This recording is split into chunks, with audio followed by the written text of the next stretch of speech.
Hello, this is Priscilla Rice, and I'm coming to you from Live Oak Recording Studio. This week, we're going to have a rebroadcast of one of our earlier classic podcasts. We hope you enjoy it, and thanks so much for listening. Episode 93. Do what you love, and you'll love what you do.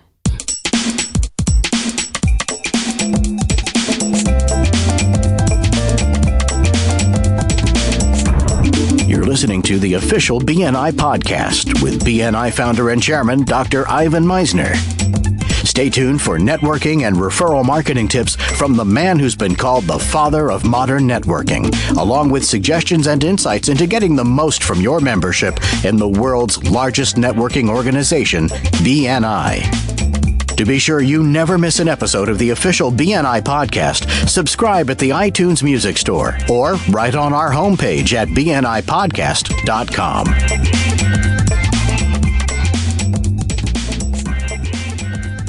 Hello, everyone, and welcome back to the official BNI podcast brought to you by NetworkingNow.com, which is the leading site on the net for networking downloadables. I'm Priscilla Rice, and I'm coming to you from Live Oak Recording Studio in Berkeley, California, and I'm joined on the phone today by the founder and the chairman of BNI, Dr. Ivan Misner.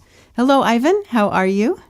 Doing great, Priscilla. I've got a topic that's near and dear to me. I really love this topic, and it is, as you said, do what you love, and you'll love what you do.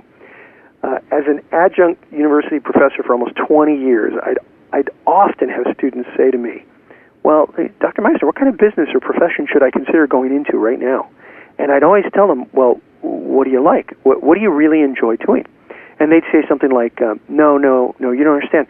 I'm asking what I should do. And I'd say, no, you don't understand. What do you like to do? What are you really interested in? And they'd look at me like I was from outer space. They were perplexed. They'd stutter out something about trying to figure out what a good profession to go in would be rather than what kind of business that they like.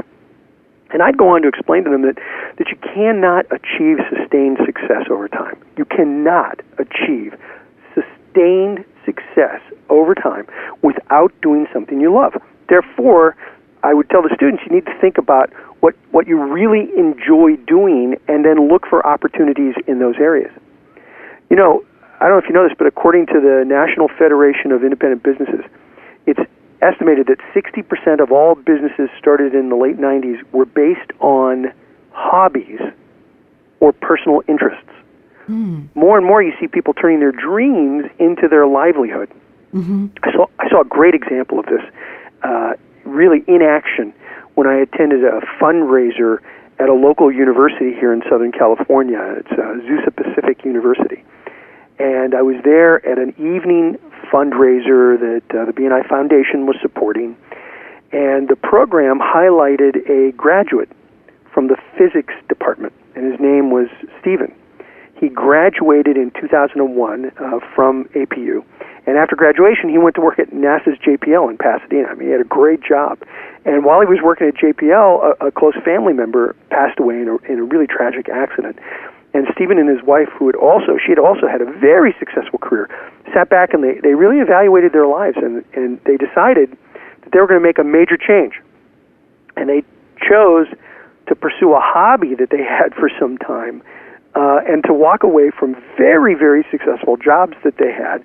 And their hobby was making all-natural body care products.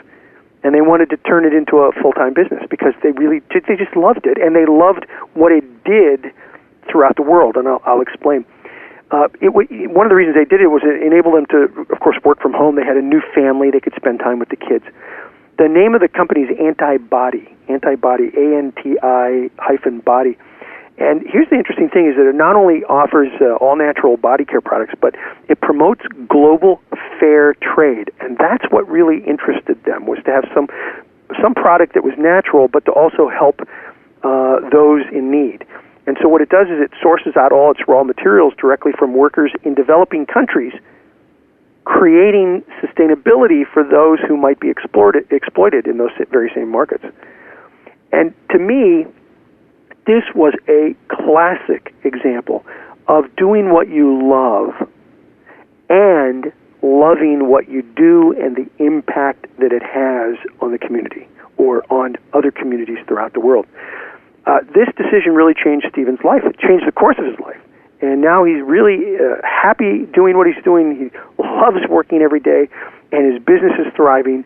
And I think it's because, and by the way, he gets to do what he was trained. You may not think it, but he basically runs the physics department of the company, which is what he was training. And although it's not, aerospace, part of his training was, in physics, and so he is able to use some of that training in the labs to help create the products.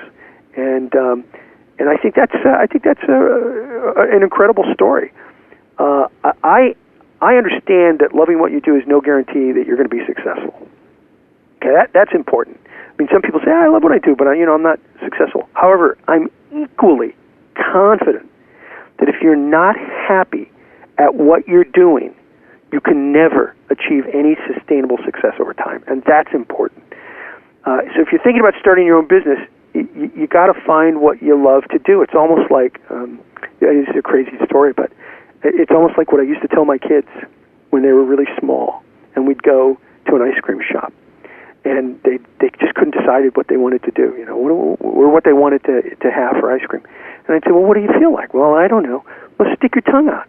Wave it around. What's it feel like? And they would laugh, and they'd stick their tongue out and wave it around, and they'd say, well, it feels like chocolate chip. All right, well, pick chocolate chip.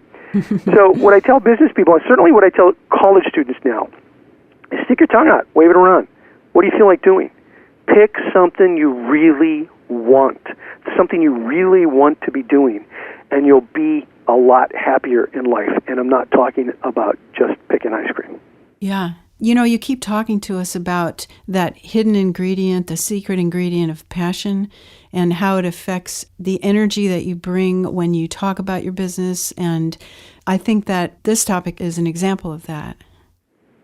Yeah, if you're not passionate about what you're doing, you're not going to be successful in the long haul. I mean, you can get by for a certain period of time, but certainly when times are tough and the economy is a challenge, that's when it really hits if you're not passionate about what you're doing, and that's really important. I think if you can find something where you're doing what you love, you're going to love what you do, and the chances of you being successful are much, much greater. And I don't know if you've noticed this at all, Priscilla, but I love what I do.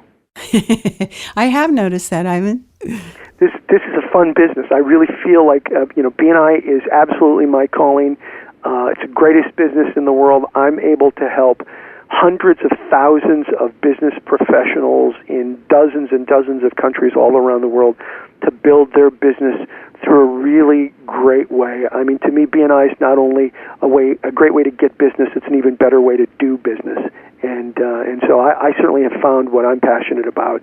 And anybody who's out there that's able to find theirs is going to achieve a much higher level of success. Well, thank you, Dr. Meisner. That was wonderful. I think that's it for this week. That's it. Thank you, Priscilla. I'd like to remind the listeners that this podcast has been brought to you by networkingnow.com, the leading site on the net for networking downloadables. Thanks for listening. This is Priscilla Rice, and we hope you'll join us next week for another exciting episode of the official B&I podcast.